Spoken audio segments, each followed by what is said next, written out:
Hello आदाब अस्सलाम वालेकुम व्यूवर्स, मैं खालिद आपका मेरे चैनल वन एक्शन पे खुशामदीद। दोस्तों, proud movement for India, Australia PM send message. यार दोस्तों, ये विक्रांत ऐसी नेवी इंडिया के साथ एक एयरक्राफ्ट है जो वहाँ से काफ़ी एयरक्राफ्ट जहाज जो है वहाँ पे बैठ के फिर वापस वो चला जाता है। काफ़ी बड़े शिप है ये, और इंडिया ने खुद बनाया है। ये काफ़ी प्राउड की बात है। एक वीडियो आपके साथ शेयर करना चाहता हूँ, आपके साथ रहे। और जिन दोस्तों ने मेरे चैनल को सब्सक्राइब नहीं तो प्लीज़ सब्सक्राइब करें और बेल आइकन ज़रूर दबाएं। इंडिया के लिए प्राउड की बात तो है। मेड इन इंडिया जो एयरक्राफ्ट कैरियर है आईएनएस विक्रांत, इस पर खड़ा होकर इन्होंने ये कहा है कि ऑस्ट्रेलिया के लिए इंडिया एक टॉप टियर सिक्योरिटी पार्टनर है। मैं इमेजेस दिखाता हूं जो ऑस्ट्रेलियन पीएम ने खुद अपने ट्विटर पे शेयर करी है। ना यहाँ पर आप देख पाओगे ट्विटर पेज ऑस्ट्रेलिया के प्राइम मिनिस्टर एंथनी एल्बनीज़ी का। नाउ पर्सनली आप मुझसे पूछें, आज से 15-20 साल पहले मैंने कभी सोचा नहीं था कि भारत खुद एक एयरक्राफ्ट कैरियर बनाएगा। हमने खुद एक एयरक्राफ्ट कैरियर बनाया और आज के समय वर्ल्ड लीडर्स यहाँ पर आ रहे हैं। यहाँ पे आप देख पाओगे, this is a proud moment for India. ये इंडियन टेक्नोलॉजी है, this has been made by India. और एक डेवलप्ड वेस्टर्न कंट्री का लीडर यहाँ पे आता है जिसके देश के पास खुद कोई एयरक्राफ्ट कैरियर नहीं है। ऑस्ट्रेलिया के पास कोई एयरक्राफ्ट कैरियर नहीं है। और यहाँ पे आप देख पाओगे इंडियन नेवी के पर्सनल से ये बातचीत कर रहे हैं। इन्होंने यहाँ पर इंडियन नेवी के जो एयरक्राफ्ट्स हैं वो भी देखे। एक मैं कहूँगा बहुत ही ज़्यादा स्ट्रॉन्ग मैसेज यहाँ पर सेंड किया है ऑस्ट्रेलिया के पीएम ने चाइना को। अब यहाँ पे आप कहोगे चाइना को मैसेज यहाँ पर क्यों सेंड किया गया?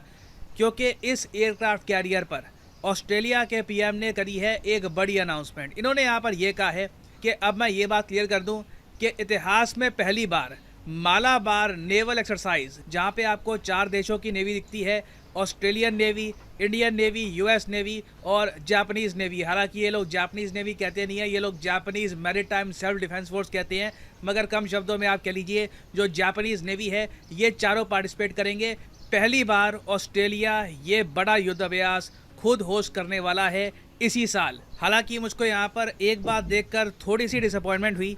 जब ऑस्ट्रेलिया के पीएम ने ये सब पोस्ट करी तब कई ऑस्ट्रेलियंस थे, इन्होंने यहाँ पर ये कमेंट करी कि क्या ये वही इंडिया है जो आज भी रशिया की आलोचना नहीं करता। फॉर एग्जांपल यहाँ पे आप देख पाओगे एक ट्वीट है, ये आदमी कह रहा है कि ये न्यूट्रल पार्टनर जो यूक्रेन की सहायता नहीं कर रहा, ये देश क्या ऑस्ट्रेलिया के लिए टॉप टियर सिक्योरिटी पार्टनर हो सकता है? उसके अलावा आप देखोगे कुछ और लोगों ने भी ये लिखा है, the same India that still trades with Russia and refuses to condemn their action. तो देखो कई ऑस्ट्रेलियन हैं जो अभी तक अपनी सरकार के डिसीजन को प्रॉपरली एक्सेप्ट कर नहीं पाए हैं। अब डेफिनेटली इंडिया के अगेंस्ट जो रेसिज्म है ऑस्ट्रेलिया में वो बिल्कुल गायब नहीं होने वाला। मगर गवर्नमेंट टू गवर्नमेंट अगर मैं बात करूं तो रिलेशंस बहुत मजबूत हो रहे हैं हर साल। और अगर आप सोच रहे हैं अच्छा ठीक है एक युद्ध अभ्यास हो जाएगा, ऑस्ट्रेलिया का आप अगर कोर्स देखो, यहाँ पे नॉर्दर्न ऑस्ट्रेलिया के पास अगर चारों देश मिलकर एक युद्ध अभ्यास कर लेते हैं, डेफिनेटली इससे चाइना को हम एक मैसेज सेंड करेंगे। क्योंकि एक टाइम पर ये युद्ध अभ्यास जापान के पास, इंडिया के पास हो चुका है, अब पहली बार ऑस्ट्रेलिया के कोस्ट के करीब होगा। इसके अलावा भी मैं आपको बता दूं 2023 में बहुत सारे प्रोग्राम्स ओपन हो चुके हैं ऑस्ट्रेलिया और इंडिया के बीच में, जहाँ पे ऑस्ट्रेलिया के जो टॉप रैंक मिलिट्री ऑफिसर्स हैं ये भारत में आते हैं और सिमिलरली इंडियन जो मिलिट्री ऑफिसर्स हैं ये जाते हैं ऑस्ट्रेलिया में ट्रेनिंग के लिए। ये किया जा रहा है under general Bipin Rawat memorial exchange program. यहाँ पे आप देख पाओगे 15 member of Australian military contingent, ये इनके टॉप रैंकिंग ऑफिसर्स हैं। ये इंडिया में आएंगे, इंडिया के जाएंगे ऑस्ट्रेलिया में। और जो ये नंबर है ना, ये धीरे धीरे इन द फ्यूचर बढ़ता रहेगा। उम्मीद है कि कुछ सालों के बाद ये नंबर आराम से 50 या फिर 100 के आसपास पहुंच जाए। इससे होगा क्या कि दोनों तरफ ना एक अंडरस्टैंडिंग आ जाएगी कि ऑस्ट्रेलियन मिलिट्री कैसे ऑपरेट करती है, इंडियन मिलिट्री कैसे ऑपरेट करती है, ताकि कल को अब ऑब्वियसली भगवान करे इसकी नीड ना आए, मगर कल को सिचुएशन अगर मान लीजिए खराब होती है, दोनों कंट्रीज को मिलके काम करना पड़ता है मिलिट्री पॉइंट ऑफ व्यू से, तो उस वक्त एक प्रॉपर अंडरस्टैंडिंग हो।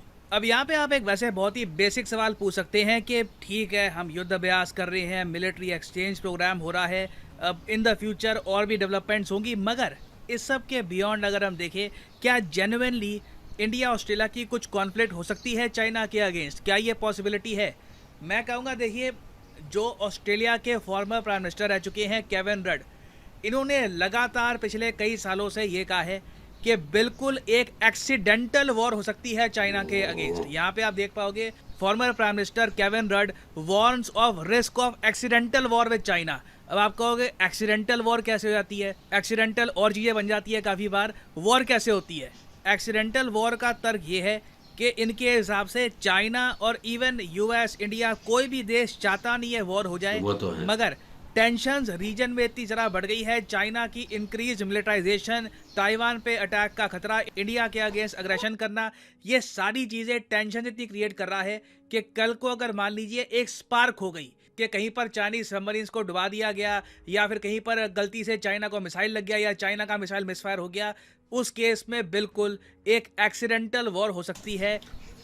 अच्छा दोस्तों, काफ़ी खूबसूरत और बेहतरीन वीडियो था और इसके लिए इंडिया के लिए बहुत प्राउड बात है और बहुत अच्छी बात है, क्योंकि ऑस्ट्रेलिया उनकी एयरक्राफ्ट जो है विक्रांत, उसको देखने आए और कह दिया कि मुझे यकीन है और इंडिया भी ऐसी एयरक्राफ्ट यानी शिप बना सकते हैं जहाँ से एयर जहाज वहाँ पे लैंड कर सकते।